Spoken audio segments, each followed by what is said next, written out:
Ça, c'est tout récent qu'on fait ça. C'est une bonne idée. Tu vois, c'est parti. Bon, pour ceux qui ne nous voient pas, je suis avec... là, je vais faire un genre de présentation. C'est recap. C'est ça. Je suis avec Charlem. Charlem, qui est un artiste qu'on vous a souvent présenté. Vous le connaissez comme artiste peintre, mais aussi, de plus en plus, comme sculpteur, travaille... le bois, toutes sortes de métaux, le bronze. Je pense même que tu as ta propre forge chez toi. Oui, tout à fait. Forge au charbon à l'ancienne. Ouais. Donc, tu joues du marteau et de l'enclume et du soufflet. Ah, ben le souffleur, là, j'ai passé à l'électrique là, parce qu'à un moment donné, ça commence à être... c'est du sport, ça, avec. Oui. Parlant de sport, de ce temps-là, tu perds beaucoup de poids parce que tu travailles super fort de la pelle et de la scie mécanique. Tu fais un peu le tour du Québec où tu laisses ton empreinte dans la neige. Oui, c'est ça, une empreinte blanche. Ouais. En fait. Petite rectification, je peux plus perdre de poids. Là. J'ai fondu plus que la neige un peu. Là, c'est vraiment dans le muscle que ça y va. Si tu as besoin d'un assistant, moi j'ai quelques kilos à perdre. C'est bon, il y a bien de la neige à charrier de cette au Québec. Fait que je t'ai passé le pas, que je te laisse aller nous parler de cette espèce de féerie blanche, appelons-la comme ça. C'est parti. Ça fait quand même un certain temps que tu fais ça, mais là, je pense que c'est un peu plus particulier ou plus intense cette année, ça se peut? Oui, l'intensité est pas mal passée au-delà du niveau du Canadien de ce temps-ci. Non, mais blague à part, oui, en fait, ça a toujours été une espèce d'amour saisonnier, la neige. Hein, c'est un peu comme pour faire suite à l'obscurité de l'automne. Tu sais, il arrive le solstice, puis tout d'un coup, le rideau blanc qui se déploie, tu sais, comme un velours sur la terre. Puis ça m'a toujours beaucoup impressionné. J'ai toujours trouvé que la lumière de la neige nous amenait un baume sur le cœur. Tu sais, après autant de noirceur, tu sais, finalement, là, tout d'un coup, c'est cette espèce de puff de blanche, là, tu sais. Oui. Puis, d'aussi loin que je me souvienne, j'ai toujours été ébahi par cette espèce de flocon-là qui tombe, tu sais. Puis chaque flocon est unique en soi. Ouais. Un peu comme les êtres humains. Puis, à un moment donné, de fil en aiguille, quand j'étais petit, je faisais des efforts. J'ai toujours beaucoup joué dans la neige. Là. J'étais le genre d'enfant qui rentrait pas, là. Fallait que ma mère m'écrit après pour que je rentre. Puis, à un moment donné, quand je suis allé faire mes tournages, là, les grands sentiers, je suis parti, on a fait du Yukon jusqu'à Terre-Neuve, puis on allait faire les activités de plein air les plus tripantes à faire au Canada, puis à un moment donné, on est arrivé dans un festival d'hiver à Rouyn-Noranda. Et puis là, il y avait une gang qui était vraiment crinquée là-bas, ils avaient monté un gros concours de sculpture de neige, puis comble de joie, ils m'ont comme fourni un bloc. Puis là, ben écoute, tu sais, ni une ni deux, moi j'étais habitué de travailler de la pierre, du bois, du métal. Puis là, j'étais arrivé dans la neige, puis c'était comme si je sculptais dans un bloc de beurre. C'était comme, écoutons, c'est donc bien accessible, tu sais. Puis j'ai tout de suite, j'ai fait une grosse enclume avec un marteau dessus, puis tu sais, c'est arrivé comme tout de suite, j'étais bon. Parce que tu sais, tu le touches, tu le sais si c'est vrai. Tu sais, j'étais un gars qui a le sens du toucher, fait que tu sais, c'est pas vrai, tu le sens tout de suite. Fait que ça se corrige. Puis à la limite, ça se patche quand la neige est collante. Fait que tout de suite, il y a eu comme un flash. Puis là, 4-5 ans, là, je me suis dit, why not? Moi, je fais plein de projets de médiation culturelle. Je pourrais faire découvrir ça aux gens, puis le partager, vraiment de façon ludique, a priori. Et puis, à un moment donné, ben, j'ai eu une couple de contrats. Puis, ça a commencé tranquille. Puis, l'année passée, ça s'est mis à rouler vraiment solide. J'ai fait tout mon hiver que de ça. Et puis, cette année, là, j'ai doublé ma quantité de contrats. J'étais sold out, là, dans le fond, de la mi-janvier jusqu'au début mars. Là, tous mes jours étaient voués à la sculpture de neige. Okay. Concrètement, c'est quoi les projets auxquels tu participes et tu fais aussi participer les gens en même temps? Bien, là, je t'avouerais que la participation, c'est beaucoup aller jouer dedans et payer du fun. Ouais. Puis, mais là, tu vois, j'ai monté des gros labyrinthes. J'ai monté un gros labyrinthe géant à Sainte-Sophie. Un labyrinthe de 60 pieds par 60 60 pieds, puis il faut se mettre dans le contexte, là, les murs font à peu près 4 pieds de haut, mais 2 pieds d'épaisseur. C'est-à-dire qu'il y a le parcours intérieur, mais il y a aussi le parcours supérieur que tu peux marcher sur les murs. OK. Puis là, les jeunes, tu sais, ils peuvent courir, puis ils peuvent sauter. Puis j'ai vraiment flashé, un moment donné, j'étais à Deux-Montagnes, j'avais fait un beau projet là-bas cet hiver, puis je voyais une petite fille là-dedans, puis j'ai spontanément demandé, c'est quoi que t'aimes le plus, toi, dans le labyrinthe? Elle me dit, moi, là, c'est courir sur les murs. Ouais. J'ai comme flashé, je sais, c'est tellement ça. Tu sais, les enfants, c'est aussi simple que de sauter d'un mur à l'autre. Oui. Tu sais, ils se créent un monde. Puis là, je me suis rendu compte que les jeunes, ils jouaient à Tag Labyrinthe. Puis tu sais, tout d'un coup, après tout cet étouffement de société-là, tout d'un coup, on avait un souffle d'air dans un parc à neige que les jeunes pouvaient respirer sans masque. Puis là, j'étais comme, wow, tu sais. Après, on a fait le gros labyrinthe. On a travaillé toute la semaine comme des déchaînés. Tu sais, vraiment, ça prend du gros jus de bras. Là. Oui, quand même, là, c'est bon. Pour qu'on puisse courir dessus, il faut que ça soit solide. Et pour que ça soit solide, j'imagine qu'il faut manipuler la matière d'une certaine façon. Il faut la souffler, il faut la compacter, il faut la mettre en coffrage, puis la recompacter encore, puis après ça gèle. Tu sais. Okay. Puis une fois que ça gèle, là, c'est dur. Tu sais, c'est vraiment du solide. Puis moi, je me suis... Tu sais, je sais qu'il y a beaucoup de différents types de sculptures de neige. Il y en a qui est beaucoup plus détaillé, le style concours. Mais dans la vocation que j'ai, moi, je suis vraiment... J'amène l'art vers les gens, puis c'est aussi utilitaire dans le sens que tu peux triper avec. Ouais. Sans avoir peur de le briser. Okay. Parce que, tu sais, on s'entend, quand tu offres les installations au public, il faut que tu sois prêt à n'importe quoi. Puis je me suis dit, la première des choses que je veux, c'est que ça soit robuste, puis que ça t'offre dans le temps. Puis que on n'est pas dans l'orfèvrerie, là. On est dans le... J'aimerais bien, tu sais, dans certains contextes, je me permets de le faire quand je sens que, tu sais, les œuvres vont être très respectées ou que, tu sais, j'ai plus de temps pour faire du détail ou que la neige est particulièrement belle pour le faire, je le fais. Mais toujours en considérant que, tu sais, je fais une statue de la liberté avec un bras dans les airs, ben quelqu'un peut s'accrocher dessus puis le casser. Fait que j'essaye tout le temps de faire des structures, des sculptures qui vont avoir la plus longue durée de vie pour l'hiver. Puis parce que souvent, c'est les citoyens qui payent, c'est pour les villes, c'est pour tout ça. Fait que, tu sais, mon but, c'est que, tu sais, c'est le fun que ça soit super beau pendant 2-3 jours avec plein de petits détails, mais c'est encore plus cool, je trouve, quand ça a une longue durée de vie dans l'hiver. Puis que Oui, parce qu'il y a ça aussi. Tu sais, là, la neige, c'est pas du bronze, c'est pas du bois, c'est pas un matériau qui est pérenne. Toi, comme artiste, comment tu le reçois, comment tu le ressens, ça? Je t'ai fait une petite anecdote. L'année passée, je suis allé à Chibougamau. Ils m'ont invité là-bas, ils m'ont appelé un super beau contrat. Je m'en allais là-bas faire 9 grandes sculptures d'à peu près 10 pieds. Puis, à un moment donné, j'en ai fait 7 avec le public. Sur des animaux totémiques nordiques. Puis, à la fin, il me restait une journée, là, j'en faisais 2 toute seule, puis j'ai fait un renard puis un corbeau.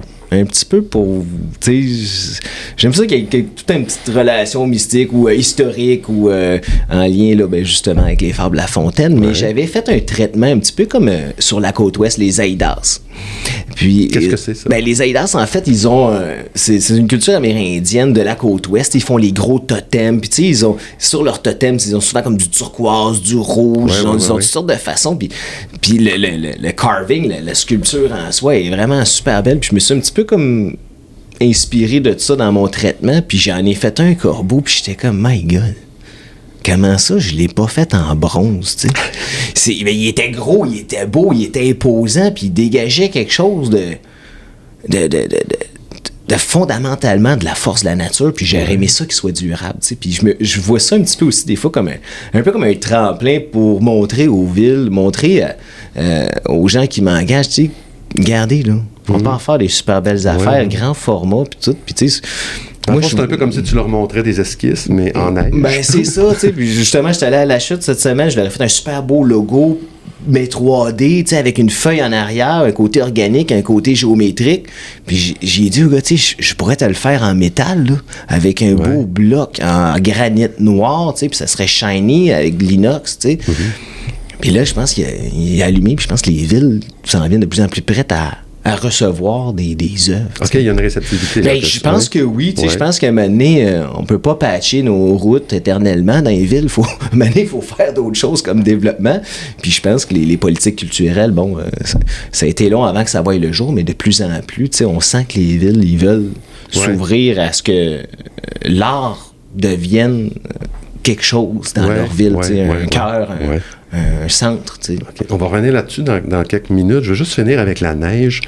Veux pas, ça nous ramène à ce qu'on est, à l'endroit où on vit. On est des citoyens d'Amérique du Nord. On vit une bonne partie de l'année dans des paysages enneigés. Oui. Y a-tu un peu de ça dans la démarche, dans la réflexion? Ben, il y a la première des choses que je me suis rendu, qui m'a ébahi, qui m'a enthousiasmé par rapport à ce médium de sculpture-là, c'est que c'est la neige, là, Claude, c'est gratuit. Ouais. Ça tombe du ciel. Oui. Tu te ramasses dans ta cour pis t'en as plein, là. Fait que c'est super accessible. Fait que n'importe quand, tu peux pogner ta pelle, un bac, puis aller te faire un bloc. T'as même pas besoin d'aller au magasin, ça te coûte rien. Mm-hmm. Ça, déjà, c'est une activité qui est gratuite, c'est rare de nos jours. Ouais. Après ça, tu me connais, j'ai une nature un peu écologique, sociale, puis pour moi, la nature, c'est bien important, la biodiversité, puis tout ça. Puis je me suis dit que ça serait comme une façon aussi de parler des animaux nordiques, de tous les changements climatiques qu'il y a par rapport à la nordicité, le fait qu'on le voit pas, ce qui se passe dans le nord, mais ça fond à vitesse grand V. Tous les écosystèmes sont bouleversés. Mm-hmm. Puis j'ai essayé de faire quand même une bonne partie de mes œuvres d'art en lien avec ça. Les animaux de la forêt boréale, la nordicité, la toundra. D'essayer de mettre ça en relation avec nous, citadins, qui habitons dans des plaines ou dans des milieux qui n'ont plus d'animaux, ben à part des pigeons, des écureuils puis des petites souris. On les voit plus, les animaux. Ouais. Fait que je me suis dit, je vais les faire tellement gros on pourra pas les manquer. C'est ça, on pourra pas les manquer, ils vont nous sauter dans la face d'une certaine façon. Il fait 10 pieds de haut, là, ton ours polaire ou ton manchot empereur. Il manquait le raton laveur dans nos poubelles, dans ton énumération. Ouais, ben là, il sera pas trop dans le nord, heureusement. J'ai senti tout à l'heure que tu t'en allais sur le terrain de l'art public. Oui. Parle-moi de ça, parce que ça, c'est un domaine qui t'intéresse beaucoup. Oui. Définis-moi d'abord c'est quoi l'art public, puis explique-moi pourquoi ça t'allume tant et que tu as envie vraiment de laisser ta marque à ce niveau-là. Oui, vraiment. J'ai vraiment une attache profonde aux œuvres d'art qui s'ancrent dans le paysage. Je suis allé en Espagne avec ma blonde il n'y a pas si longtemps, puis il y avait une œuvre d'art à tous les 150 mètres sur les coins de rue. Puis je me rendais compte à quel point les gens s'arrêtaient pour regarder ça, pour trouver ça beau. T'sais, ici, on a fait beaucoup de développement, ça a été rapide, on colonisait l'Amérique du Nord. T'sais.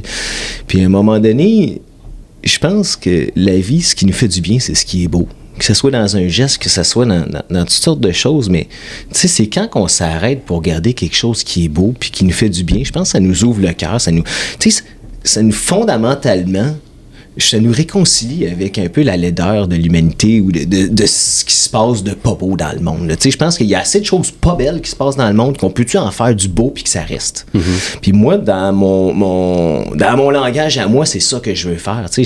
Je regarde le travail des Égyptiens, je regarde le travail des Romains, des Grecs, puis on a encore des sculptures qui nous sortent de l'océan, que ça fait 3000 ans, puis sont encore belles. Mm-hmm. Peut-être encore plus belles qu'avant. Parce qu'ils ont vieilli, ils ont pris comme un bon vin de la maturité, puis ils expriment encore quelque chose. Ouais. Puis je pense que cet art-là doit nous habiter, ça doit appartenir aux gens. Puis c'est pour ça que l'art public devient intéressant, c'est parce que les gens, ils se l'approprient. Ouais. Ça devient... quand on va à Montréal, puis qu'on va dans le Vieux-Port, là, qu'on arrive à la place Jacques-Cartier, puis t'as la grosse colonne avec la méga sculpture, ou tu vas au Mont-Royal, puis là, t'as la grosse sculpture avec les lions, puis c'est ça, là. Mm-hmm. Des fois, on l'oublie parce que les gens savent même pas c'est qui l'a fait la sculpture, mais, hey... Et là, elle fait partie du décor. Tu vas à Paris, tu vas en Italie, qu'est-ce que le monde vont voir? Ils vont voir les œuvres d'art. Là. Ici, c'est juste parce qu'on n'a tellement pas que les gens y vont pas. Tu regardes la 117, tu dis, on est loin de l'urbanisme, de la grande beauté de l'Espagne. Là, on doit développer ce caractère de beauté-là. Puis je pense qu'il y avait beaucoup de choses à faire au début ici, vu que c'était des nouvelles villes, il y avait un nouveau développement. Mais là, on est rendu à comme une certaine maturité où ce qu'on est rendu comme capable de... On devrait se doter d'œuvres d'art pour rayonner puis être beau. C'est là, puis moi, c'est là que je vais intervenir parce que j'ai le cœur ouvert à ça, puis que ce soit avec de la pierre, du bronze, du métal, name it, j'ai tous les outils pour faire ces affaires-là, puis moi, je remplis pas d'appels de dossier parce que je trouve ça trop laborieux, je trouve que c'est trop du gnagnan, puis bien du formulaire, puis fait que tu sais, je vais souvent avec les gens que ça leur tente qu'on fasse de quoi. Moi, je suis un gars d'action, tu me connais. Fait que, regarde, tu veux qu'on le fasse, je vais le faire, je suis là, regarde, ça coûte de temps, puis let's go, les fournisseurs, les matériaux, toutes les patentes, on le fait. Tu sais, just do it, comme il disait. Ouais. Fait que c'est ça. Moi, je suis là pour ça. OK. Puis là, où est-ce qu'on les voit, tes marques? Je sais qu'ici à Sainte-Thérèse, t'as peint la chaussée. Ben oui, c'est ça. J'en ai fait devant l'église. J'en ai fait à Prévost aussi. J'ai peint un super container qui se veut comme une espèce de petit bistrot-café. J'en ai fait un sur un passage piétonnier aussi devant la gare de Prévost, là, assez multicolore. Aussi, en avant tout près du centre d'art Diane Dufresne aussi. Là, j'ai fait tout un gros passage sur les trottoirs qui faisait à peu près 200 mètres. Ça s'appelait Code couleur. Le but, c'était vraiment de mettre de la couleur, puis j'aime beaucoup la peinture, je veux toujours continuer à peindre, mais j'ai comme un désir là, d'amener ça vraiment dans le 3D. Puis, tu sais, c'est que le 3D, ça rejoint le monde, hein, c'est un objet physique. On le voit de loin, parce que tu viens de dire, bon, t'as peint la chaussée, puis tout, ça nous dit en même temps que l'art public, ça n'a pas besoin d'aller toujours dans le gigantisme, mais quand même, toi, ça fait 2-3 fois, tu dis que je te connais. Je sais que toi, tu rêves de créer la 8e merveille du monde. Là, ben, j'y crois. En fait, je pense que c'est que je suis habité par cette énergie-là, puis ce désir-là. Puis à un moment donné, c'est comme quand j'ai fait ma grosse toile de 360 mètres. Là, je connais pas grand peintre crinqué comme moi. Là, oui, ça, c'est à l'île Sainte-Hélène. Hein, ben oui, c'est ça. C'était au parc Jean-Drapeau. Puis c'était une œuvre sur la biodiversité de la planète qui a donné 300 grands tableaux gigantesques.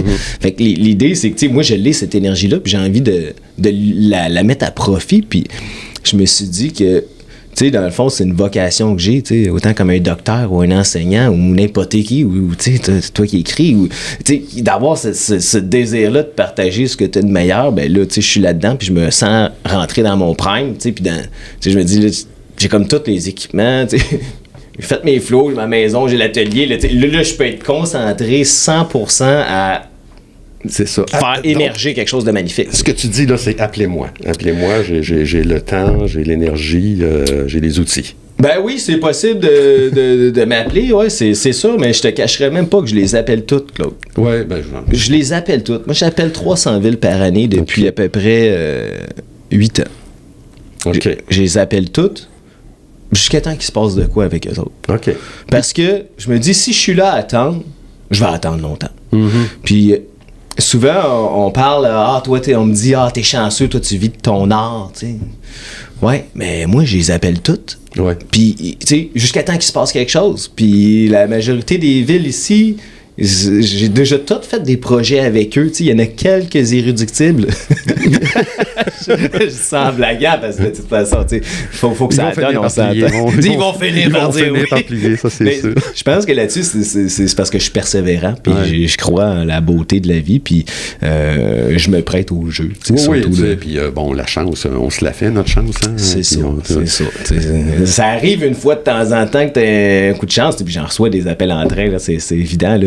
Mais, tu sais, c'est ça. Je pense que si tu veux que les choses adviennent, il faut que tu les provoques. Puis je suis pas du genre à attendre. Tu sais, je suis du genre à les provoquer parce qu'on est maître de notre destin. Puis dans la vie, mon père m'a donné les bons conseils. Il dit, dans la vie, organise-toi, sinon c'est quelqu'un d'autre qui va t'organiser. Puis c'est une des choses que j'ai le plus retenu de tout son enseignement. Puis c'est ça. Tu sais, je m'organise pour, tu sais, être prêt à recevoir tout ça, puis j'ai le goût de faire du lourd. J'aime ça. En attendant, qu'est-ce qui s'en vient? Au niveau peinture, t'as toujours ton exposition à Rosemère. Non, malheureusement, elle aussi, je l'ai appelée. Ah, OK. Puis elle m'a dit que tant que c'est à la patente de COVID, là, ça a l'air que c'est compliqué. OK. Fait que là, j'en ai pas une là. J'ai toujours mon exposition à Montréal, à la galerie 2456, là, en face du parc. Bon, c'est une super belle galerie que j'expose là depuis quasiment une dizaine d'années. OK. Puis, fait que là, ça, c'est fin mai. Sinon, là, j'ai d'autres projets en branle. Là, je suis en train là, de regarder avec plusieurs villes là, pour qu'il se passe de quoi là, cet été, mais j'ai été tellement occupé dans la neige que ouais, c'est ça. j'en sors à peine. Là, il me reste un dernier contrat, je m'en retourne à Chibougamau. J'ai commencé dans ce coin-là ma saison, je termine là-bas. OK. Puis ça a comme bouclé la boucle, comme on dit. As-tu pris le temps de jouer dans la neige avec tes enfants? Je sais pas quel âge ils ont, là, mais oui, c'est faites-vous ça. des bonhommes de neige? Non, on a fait des gros forts. Okay. On a fait une méga glissade. Je leur ai fait une espèce d'abri un peu amérindien, là, avec des... on a découpé le sapin de Noël. On s'est fait des branches. On s'est fait un camping dans le cours. Mais là, à un moment donné, il y avait 2 puis 4 ans, je trouvais qu'il était pas assez fort ça appelle. OK. Je niaise, là. Mais, ouais, non, c'est ça. J'essaie de faire ce que je pouvais, mais à un moment donné, je me rendais compte que c'était peut-être papa qui jouait plus dans la neige que les autres. Le petit gars du début qui ouais. Revient, hein? Ben, c'est ça, je pense que c'est de la neige aussi, il y a quelque chose, hein. Tu sais, quand on va dans la neige, on joue tout le temps. Que tu fasses du ski de fond, du ski alpin, de la raquette, il y a une notion de jeu, puis d'animation, puis de légèreté qui vient avec la neige, qui est très rafraîchissante, en fait. Ouais. C'est une belle image. Je pense qu'on va finir sur cette belle image-là. Merci beaucoup, Charlène. À bientôt. Plaisir, Claude.